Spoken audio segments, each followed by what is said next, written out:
I know you've heard of Rice Krispie treats, but have you heard of s'mores treats? These are so much fun.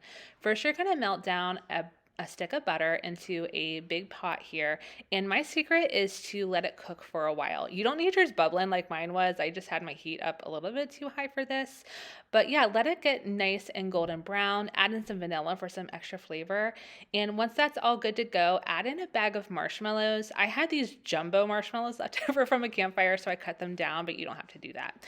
And once you get this all melted and ooey and gooey, you're gonna add in some golden grams. This is so great for this recipe. I add in a whole bag, and when you're stirring this, just be careful not to go too aggressively with this because we don't want to break the cereal pieces. But get that nice and incorporated, and then start adding in chocolate chips a little bit at a time.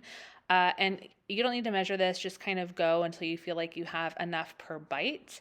And then once you've got that where you like it, start adding in some mini marshmallows. This just makes it so special, in my opinion. You do want to make sure your mixture is not too hot at this point because you don't want them to melt and just like incorporate into the bar. You kind of want them to stand alone. So once you get those mixed in, you can grab your 9x13. I love this one from Pampered Chef with the lid. It makes it so versatile. And of course, you can do cakes and everything like that in here. And I'm so sorry for this.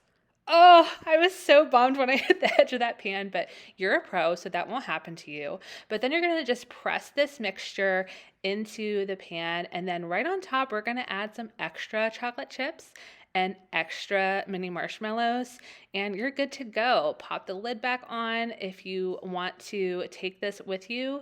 I totally love this. I make this all the time. And if you're taking it somewhere, make sure you pack your mini nylon serving spatula. Hope you love this.